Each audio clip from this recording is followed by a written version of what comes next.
बच्चों, welcome to glad 30 academy. बच्चों, इससे पहले हमने प्रोजेक्टाइल मोशंस के, एंगुलर प्रोजेक्टाइल मोशंस के इससे प्रीवियस वीडियो में डेरिवेशंस किए थे। तो आज हम इस लेक्चर में करने वाले हैं हॉरिजॉन्टल प्रोजेक्टाइल मोशन के डेरिवेशन। उसी का हम टाइम ऑफ फ्लाइट निकालने वाले हैं, रेंज निकालने वाले हैं। चलिए, फॉर हॉरिजॉन्टल प्रोजेक्टाइल मोशन, जैसे आपको मैंने इससे प्रीवियस लेक्चर में बताया था कि वो क्या होता है। अगर किसी भी ऑब्जेक्ट को किसी भी h हाइट से फेंका जाता है, सिर्फ उसको कैसी वेलोसिटी दी गई है, सिर्फ हॉरिजॉन्टल में वेलोसिटी दी है। जो हमने उसको इनिशियल वेलोसिटी प्रोवाइड की है, यहां से सिर्फ हमने उसको हॉरिजॉन्टल वेलोसिटी प्रोवाइड की है किसी हाइट h पर खड़े होकर, तो वो कैसा मोशन क्रिएट करेगा? आपका पैराबोलिक मतलब प्रोजेक्टाइल मोशन क्रिएट करने वाला है। ठीक है, ये इसका पाथ हो जाएगा। ऐसा पाथ ट्रेस करके कहाँ आने वाला है? दोबारा ग्राउंड पर आ जाएगा। So this is only the initial velocity is only provided in horizontal and initial velocity at vertical direction is 0। इसीलिए इसको स्पेसिफिकली हॉरिजॉन्टल प्रोजेक्टाइल मोशन कहा जाता है, क्योंकि इनिशियल वेलोसिटी जो प्रोवाइड की जाती है उसको सिर्फ हॉरिजॉन्टल डायरेक्शन में प्रोवाइड की जाती है, किसी एंगल पे नहीं, ताकि वो दोनों कंपोनेंट्स देते। ठीक है, सो यू मान लीजिए हमने इसको हॉरिजॉन्टल वेलोसिटी दी, यू देने के बाद इसने ऐसा पाथ ट्रेस किया, तो इसी का वही टाइम ऑफ फ्लाइट हमें निकालना है। मतलब यहां से जब आपने इसको फेंका है तो इसको यहां से यहां आने में कितना टाइम लगा, सो वो आपको टाइम ऑफ फ्लाइट निकालना है। एंड ऑफ कोर्स रेंज आपकी ये हो जाएगी, दिस इज योर रेंज, कि वो एक्स एक्सिस में कितना डिस्प्लेस करने वाला है। बेटा इसमें आप खुद देख सकते हो कि मैक्सिमम हाइट निकालनी नहीं है हमें, क्योंकि ऑलरेडी वी नो दैट हमें दिया जाएगा कि आप इस हाइट से उसको ड्रॉप कर रहे हो, तो इसमें मैक्सिमम हाइट निकालने वाली कोई चीज नहीं है जो हमने इससे प्रीवियस डेरिवेशंस में किया था। This is only the edge, हम इस पे ड्रॉप इस पे इस हाइट से उसको फेंक रहे हैं, तो इसमें कोई मैक्सिमम हाइट नहीं है जिसपे उसकी वेलोसिटी 0 हो जाएगी। तो इसमें इस वेलोसिटी आपकी हर एक पॉइंट पे, इसमें मान लीजिए आपने कोई भी रैंडम पॉइंट ले लिया, इसमें इस डायरेक्शन में हॉरिजॉन्टल वेलोसिटी और इस डायरेक्शन में वर्टिकल वेलोसिटी लगती रहेगी। दिस हॉरिजॉन्टल वेलोसिटी आपको बताया था प्रोजेक्टाइल मोशन में हॉरिजॉन्टल वेलोसिटी हमेशा कांस्टेंट रहती है, तो ये Vx किसी भी पॉइंट पे हमेशा u रहने वाला है। Horizontal velocity is always constant, क्योंकि कोई भी ऐसी फोर्स नहीं है जो हॉरिजॉन्टल डायरेक्शन में लग रही है। अगर आपने इनिशियल वेलोसिटी हॉरिजॉन्टल डायरेक्शन में u दी है, तो इनिशियल वेलोसिटी हॉरिजॉन्टल डायरेक्शन में हर एक पॉइंट में पूरे पाथ पे u ही रहने वाली है। और vy आपकी चेंज होती रहेगी, बिकॉज क्योंकि एक्सेलरेशन चेंज हो रहा है। एक्सेलरेशन आपका y डायरेक्शन में है, तो vy आपकी क्या होती रहेगी? चेंज होती रहेगी। So we can again write the some points. What? Initial velocity in x direction कितनी है बच्चों? Initial velocity in x direction that is u, जितनी हमने उसको प्रोवाइड की है initially. Second, initial velocity in y direction कितनी है? 0, बिकॉज इनिशियली हमने y डायरेक्शन में किसी भी तरह की कोई वेलोसिटी प्रोवाइड नहीं की है। एक्सेलरेशन इन x डायरेक्शन, बताइए जल्दी, एक्सेलरेशन इन x डायरेक्शन कितना होने वाला है? 0। कोई भी एक्सेलरेशन, कोई भी किसी तरह की फोर्स x डायरेक्शन में नहीं लग रही है। एक्सेलरेशन इन y डायरेक्शन कितना होने वाला है बच्चों? So acceleration in y direction, अगर हम इस वाली डायरेक्शन को, डाउन डायरेक्शन को नेगेटिव लेते हैं according to our sign convention, then it's going to be -g, क्योंकि g आपका इस डायरेक्शन में लगने वाला है। ठीक है, तो डाउनवर्ड डायरेक्शन को अपने साइन कन्वेंशन के अकॉर्डिंग अगर नेगेटिव ले रहे हो, तो acceleration in y direction is -g. So this u is going to be constant at every point and vy is going to be changed because there is some acceleration in vy in y direction. चलिए पहले हम calculate करते हैं इसका time of flight. Simple, वही same चीजें करनी है। अगर आपने प्रीवियस वीडियोस देखी हैं तो हमें वही सेम चीजें करनी है। टाइम ऑफ फ्लाइट निकालने के लिए आपको वर्टिकल कंपोनेंट्स लेने हैं। वर्टिकल कंपोनेंट्स का यूज करने वाले हैं हम। And second equation of motion, time of flight always remember vertical path लेने वाले हैं and second equation of motion का यूज करने वाले हैं। तो आइए देखते हैं, second equation of motion is s is equals to ut plus half at square. इसमें इसको वर्टिकल कंपोनेंट्स में कन्वर्ट कर दीजिए, s y is equals to uy t plus half a y t square. तो ये t हमें क्या देने वाला है, टाइम ऑफ फ्लाइट देने वाला है। This is displacement in y direction, initial velocity in y direction and acceleration in y direction. चलिए अब देखिए क्या चेंजेस आएंगे हॉरिजॉन्टल और एंगुलर में।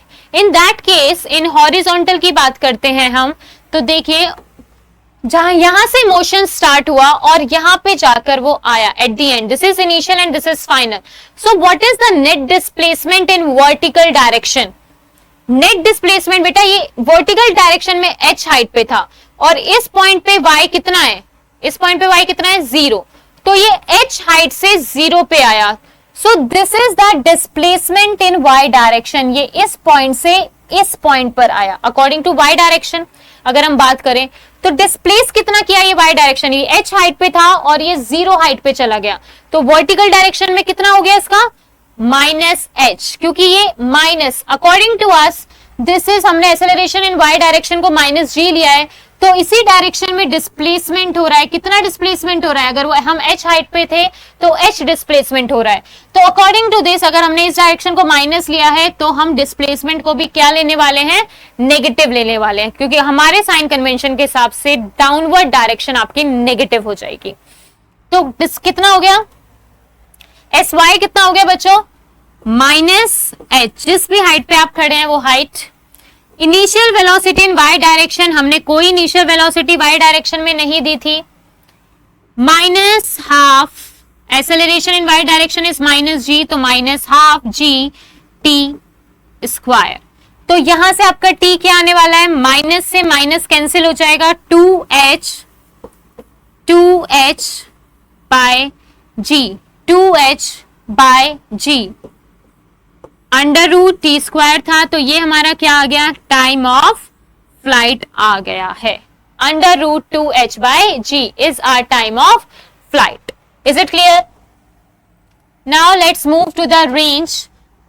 रेंज हमें कैसे कैलकुलेट करनी होती है बेटा, range that is displacement in y direction. क्या होती है डिस्प्लेसमेंट इन वाई डायरेक्शन, जहां से आपने स्टार्ट किया उस पॉइंट पे x देखो, जहां पे हमने खत्म किया उस पॉइंट पे x देखो। तो हमने उसको क्या लिया है, r लिया है, this is displacement in x direction. ठीक है, तो x डायरेक्शन में यहां से यहां तक चला गया, तो ये रेंज हो गया। ठीक है, तो x डायरेक्शन में डिस्प्लेस कराने में किसका रोल होगा, वर्टिकल वेलोसिटी का कि हॉरिजॉन्टल वेलोसिटी का? तो x डायरेक्शन में अगर हम डिस्प्लेस करा रहे हैं तो रोल होगा सिर्फ हॉरिजॉन्टल वेलोसिटी का, and this horizontal velocity is constant that is u, we provided initially. तो u into time of flight. बेटा डिस्टेंस क्या होता है, speed into time, this is distance x, speed कितनी है इसमें, u है, और t क्या हो गया इसका, टाइम ऑफ फ्लाइट, जो हमने यहां से कैलकुलेट किया है। So this range r is equals to, very simple, just put the value of t, 2h by g into initial velocity that is v provided. So range, so this की derivation बहुत simple है, just for time of flight use second equation of motion and under root 2h by g is your time of flight and range is under root 2h by g into u. अगर हम उससे compare करें, उसमें एक हम maximum height भी निकालते हैं कि हमने यहां से थ्रो किया तो कितना ऊपर जाएगा मैक्स और कितना नीचे आएगा। बेटा इसमें तो हम ऑलरेडी हाइट से ड्रॉप कर रहे हैं, तो वो हाइट निकालने का कोई सेंस नहीं बनता।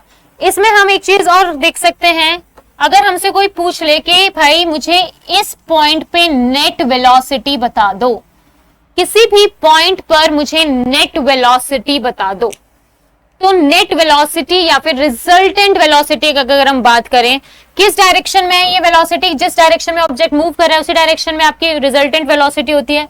तो resultant velocity at this point is this, किसका रिजल्टेंट होगा ये, vx का, this is your velocity in x direction. मान लीजिए x डायरेक्शन में इस पॉइंट पे ये वेलोसिटी है और y डायरेक्शन में आपकी ये वाली वेलोसिटी है, तो इन दोनों का रिजल्टेंट यहाँ पे आएगा कहीं पे सेंटर पे, जिस डायरेक्शन में इसका मोशन हो रहा है। So this is resultant of vx and vy। तो हमें ये वेलोसिटी बतानी है कि वेलोसिटी एट दिस पॉइंट, मान लीजिए कोई भी पॉइंट P है, तो किसी भी रैंडम पॉइंट P पर अगर हम वेलोसिटी कैलकुलेट करेंगे तो कैसे करने वाले हैं?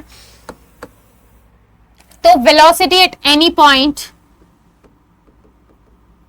वेलोसिटी एट एनी पॉइंट, बेटा किसी भी पॉइंट पे, किसी भी मोशन के किसी भी पॉइंट पे जो अगर आपको वेलोसिटी फाइंड आउट करनी है तो it is a combination of vertical velocity and horizontal velocity. तो ये वर्टिकल वेलोसिटी और हॉरिजॉन्टल वेलोसिटी का कॉम्बिनेशन होने वाला है, तो हमें इसका रिजल्टेंट निकालना है। तो v is equals to under root vx² plus vy², तो ये होता है आपका रिजल्टेंट। आपने फॉर्मूला पढ़ा होगा रिजल्टेंट वेक्टर चैप्टर से, that resultant of any two vectors is equals to under root, मान लीजिए आपका एक a वेक्टर है, ठीक है, और ये आपका b वेक्टर है। ये हमारा a वेक्टर है और ये हमारा b वेक्टर है। ये a वेक्टर और b वेक्टर के बीच में थीटा एंगल है। दो वेक्टर्स के बीच में कितना एंगल है? थीटा एंगल है। तो इनका रिजल्टेंट कितना हो जाता है? a वेक्टर का स्क्वायर प्लस b वेक्टर के मैग्नीट्यूड का स्क्वायर प्लस 2a का मैग्नीट्यूड b का मैग्नीट्यूड cos थीटा। ये फॉर्मूला सभी ने पढ़ा होगा फ्रॉम द वेक्टर्स। तो recall this formula.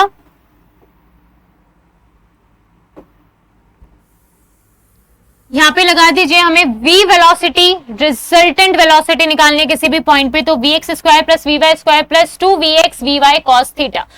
This cos theta is, देखिए यहां से, दिस cos थीटा मतलब angle between Vx and Vy। कितना एंगल है Vx और Vy में? बेटा ये हॉरिजॉन्टल वेलोसिटी है, वर्टिकल वेलोसिटी है, तो इन दोनों के बीच में एंगल कितना होगा? 90 डिग्री होगा कि नहीं होगा? बताइए, Vx और Vy के बीच में एंगल कितना होगा? 90 डिग्री का होगा। सिंपल सी बात है। तो इसमें तो हम इसमें 2Vx 2Vy cos sin 90 put करेंगे तो आपका क्या आ जाएगा? cos 90 is 0। तो यहां से वो टर्म क्या हो जाती है? 0 हो जाती है। तो इसलिए ये इतना बचता है आपके पास, v is equals to under root vx² plus vy²। Now vx is always going to be constant, that is u we provided initially।